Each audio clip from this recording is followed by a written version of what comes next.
This is the digital channel of the General Overseas Service of All India Radio. I am Manoj Mainkar, and in the next half hour, I'll bring to you news updates from India and around the world, awareness videos on coronavirus by Government of India, and a lot more. We'll begin with the news updates.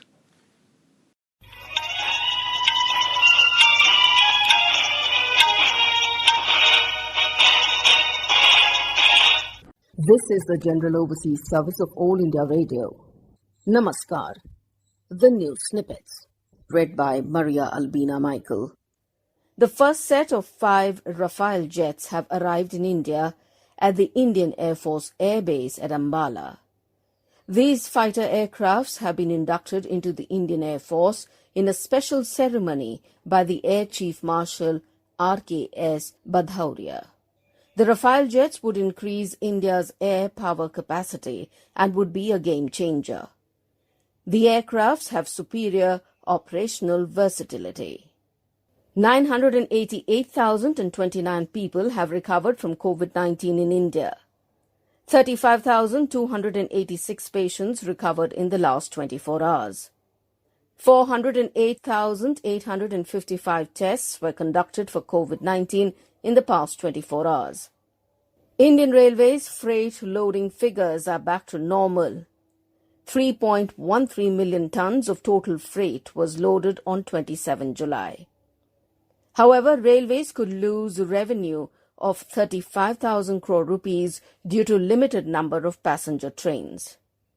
Prime Minister Narendra Modi will discuss the vision and roadmap for the future of banks and non-banking finance companies, NBFCs, this evening with various stakeholders through video conferencing.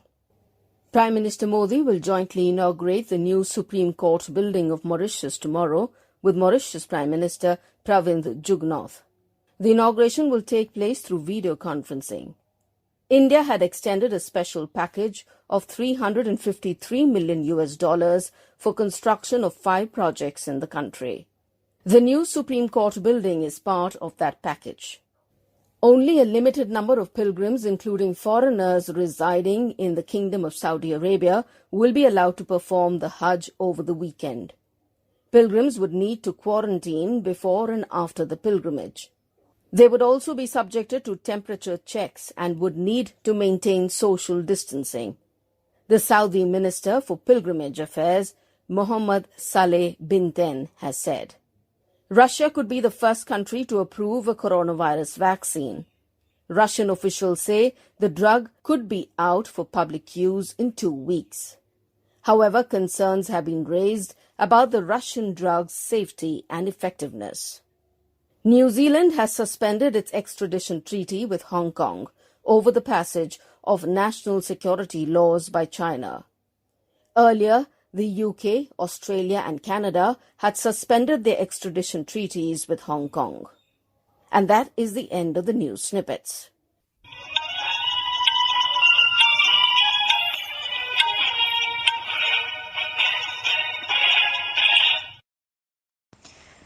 Namaste. My name is Surbhi Agrawal and I work in the Tirayak landscape with WWF India, conserving tigers, their habitats and other wild species. Every year, 29th July is celebrated as the International Tiger Day. The aim is to promote global system for the protection of natural habitats of tigers and to increase public awareness and support for tiger conservation. As you know, when we provide protection to the key species such as tiger, we can protect its habitat. We can also extend protection to other wildlife living around the tigers. India's role in protecting tiger is of global importance.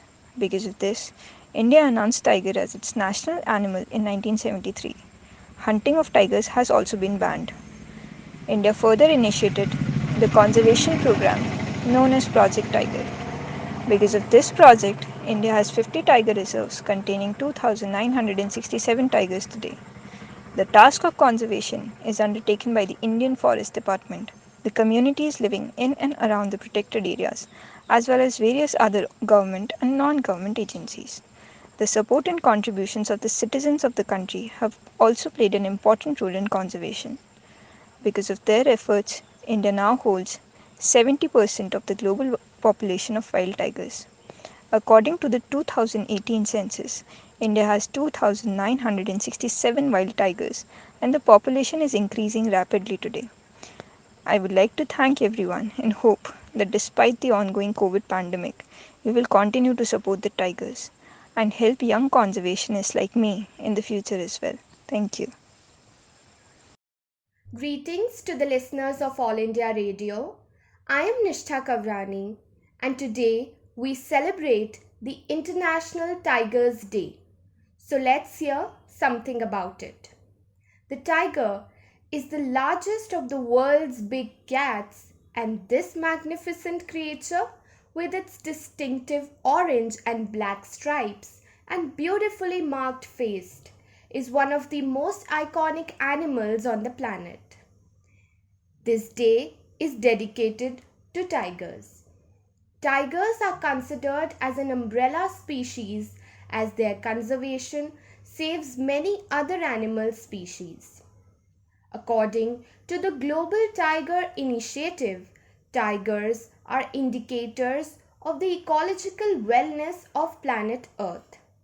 Being the dominant predators of the ecosystem, they ensure that the number of herbivores like deers are kept balanced. A steep fall in tiger population could lead to a rise in herbivore population, which could potentially destroy forests by consuming the trees and plants.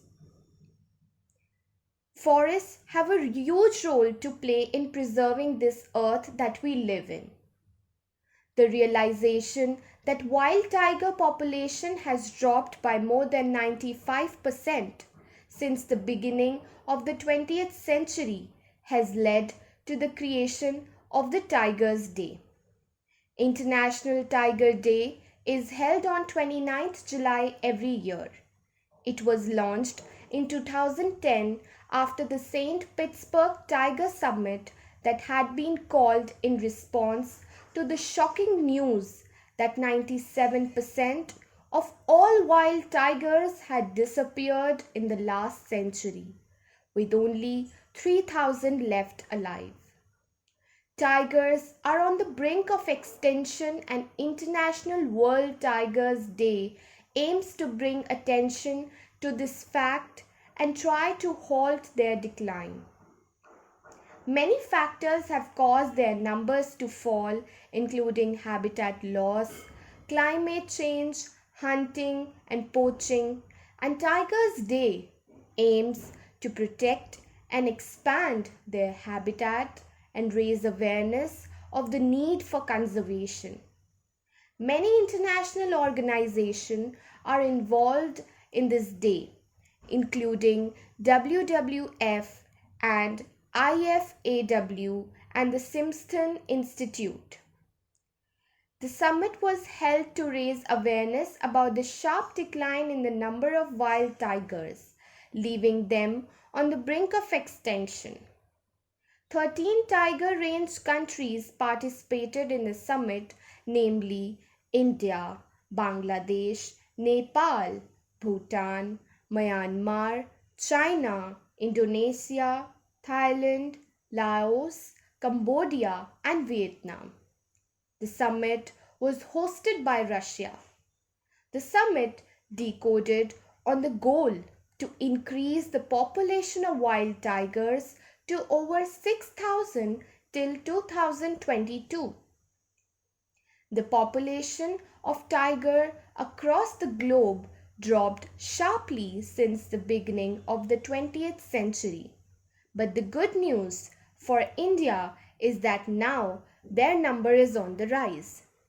Union Environment Minister Prakash Javadekar on the 28th of July released All India Tiger Estimation Report 2018 on the eve of Global Tigers Day. He told that India is a home to nearly 70% of the tigers' population and it leads the world. But the sad news is that according to the Worldwide Fund for Nature, there are only 3,900 tigers in the wild now in the whole world. 95% of the population has been lost from the beginning of the 20th century. International Tigers Day has been created so that people around the world can raise awareness for tiger conservation. The aim of the day is to help promote a worldwide system whereby we are dedicated to protecting tigers and their natural habitats. We can also use this day to support tiger conservation issues and to raise awareness through social media platforms. After all, when more people are aware of something, they are going to be more inclined to help. There are a number of different issues that tigers all around the world face, like poaching, conflict with humans, and habitat loss. We can and we should do our bit to make sure that we do not lose these incredible creatures. Thank you. This is the General Overseas Service of All India Radio. We now bring you a special film-based program from our archives. D. Ramanaidu, B. Nagi Reddy, K. Raghavendra Rao, K. Bapaya, Seshagiri Rao. These are all familiar, very familiar names to cinema goers across the country. Usually confining themselves to mainstream cinema, these giants of the industry from the south have over the years got their rewards too.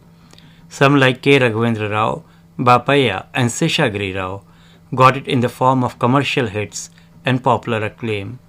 Others like B. Nagi Reddy and D. Ramanaidu through Dada Saheb Phalke Award, the ultimate recognition a film doyen can aspire to. Talking of D. Ramanaidu, in many ways an unsung hero of our popular cinema till the award came his way, my mind goes back to 1984. That was a time when roads in all metropolises across India used to be dotted with huge billboards of films releasing that week.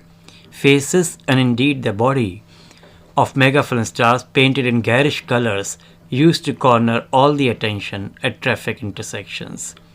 And road dividers were full of posters of films releasing that week. There was a class segmentation at work. Big banners got big hoardings. Smaller films with smaller stars got smaller hoardings a little removed from the center of the public eye. Then there was a good old Chitrahar on Doordarshan, a showcase of songs old and new.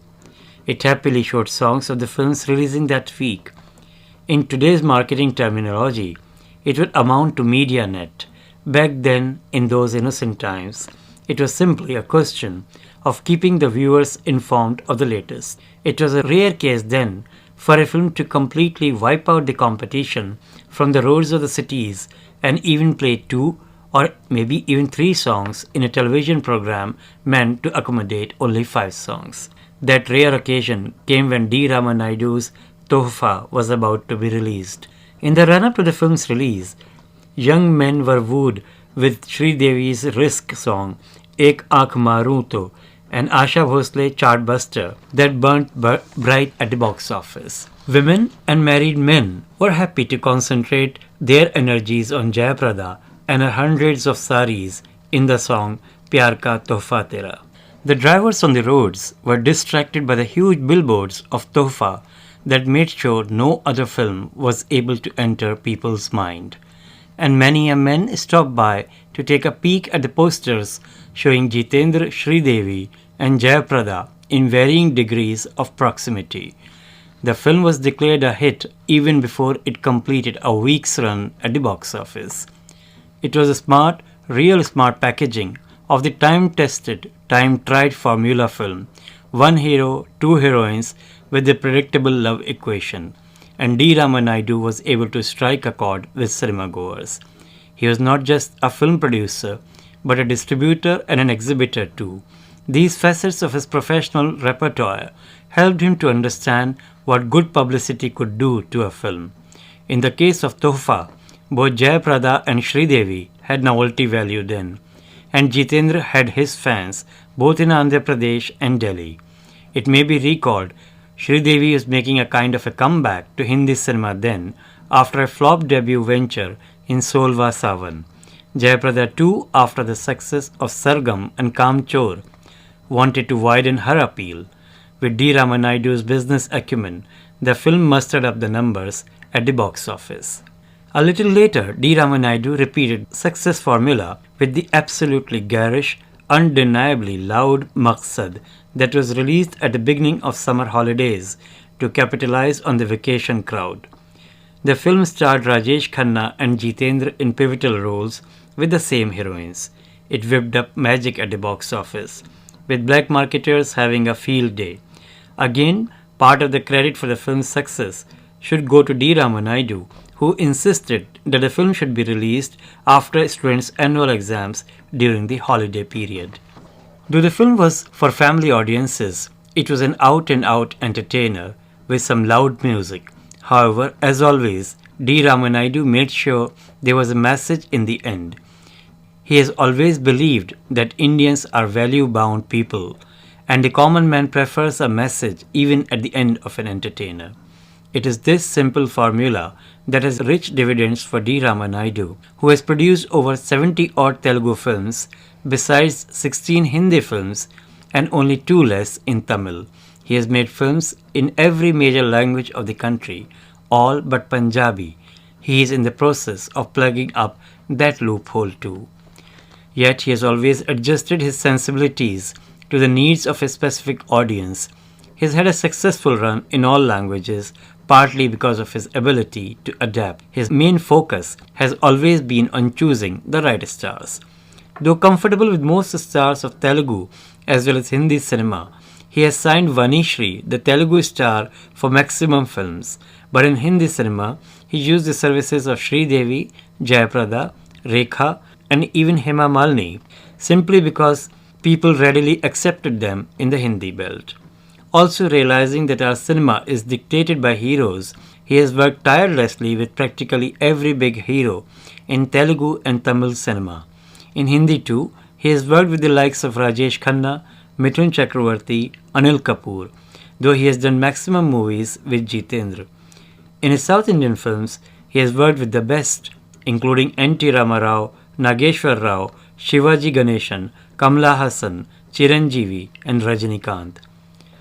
Having just completed 50 years of association with the film world, D. Ramanaidu started his career way back in 1963 with Ramudu Bhimudu and took another decade or so to produce the Hindi version of the film called Prem Nagar. He did the Telugu original of the film, then the Tamil version, followed by the Hindi film. Incidentally, he has produced films in all South Indian languages besides Hindi, Bengali, Assamese, Marathi, Gujarati, Bhojpuri, and now even Punjabi. He has also set up dubbing studios, laboratories, and theatres across Hyderabad and Vishakhapatnam. Though still busy producing films, the Dada Sai Phalke Award came a bit late in his career. Far from lamenting the delayed honour, D. Ramanaidu is happy in the knowledge that after Nageshwar Rao, he has become the second giant of Telugu cinema to get the distinction. Of course, the fact that he occupies a place in the Guinness Book of World Records for producing 130 feature films pleases him no end. Second only to such rare accomplishments have been his cameos in many films. He has done little roles in countless films, much like Subhash Ghai in Hindi cinema. Unlike Subhash Ghai though, he has never been a showman, preferring to let his work do the talking. Today, for all the national awards and global recognition, there are no signs that the man who has got the Padma Bhushan as well as a national award for a Bengali film is going to stop producing films anytime soon. Quite a tohfa that for cinema goers. You were listening to a special film-based program from our archives. This program came to you from the General Overseas Service of All India Radio. You are with us on the General Overseas Service of All India Radio.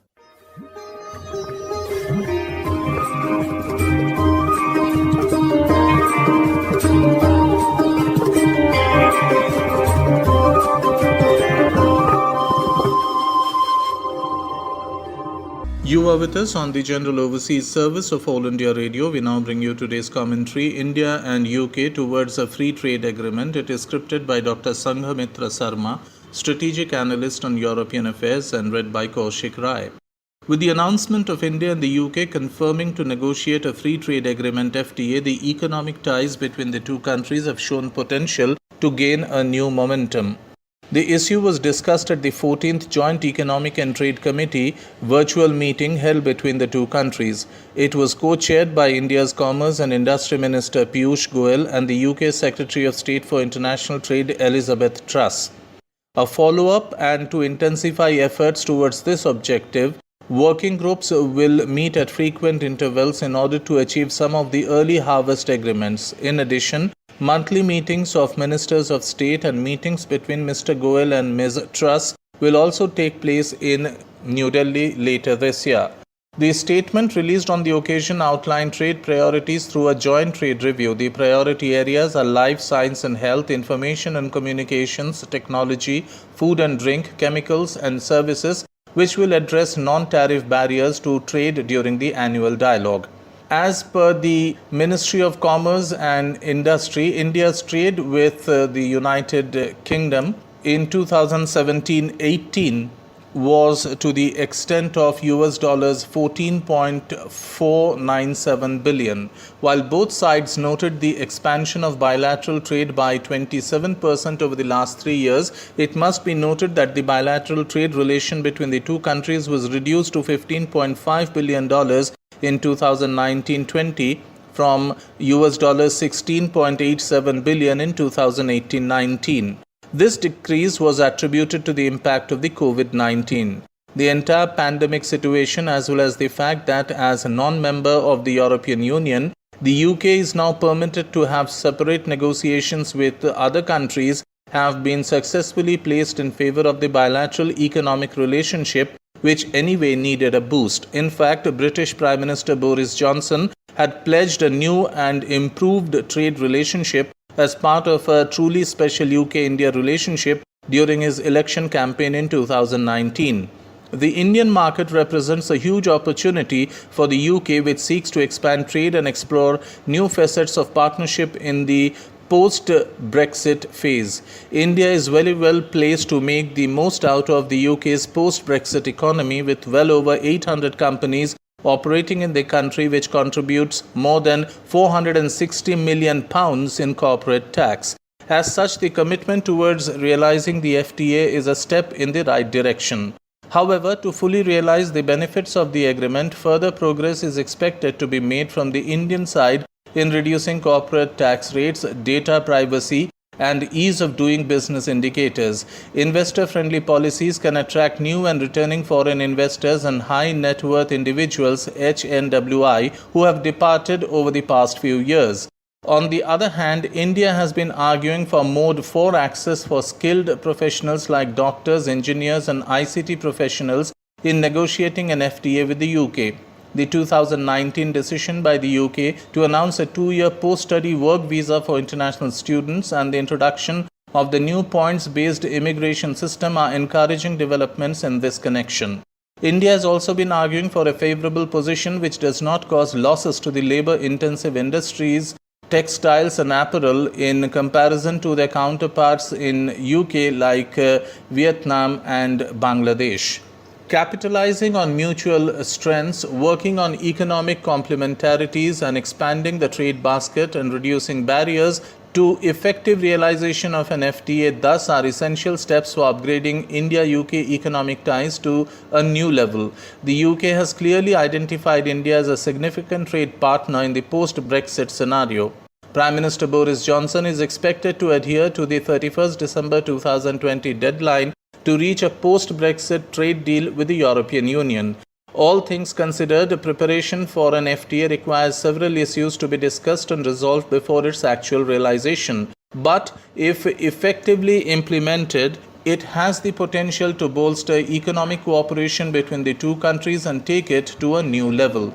That was today's commentary, India and UK towards a free trade agreement. It was scripted by Dr. Sanghamitra Sarma, strategic analyst on European affairs, and read by Kaushik Rai.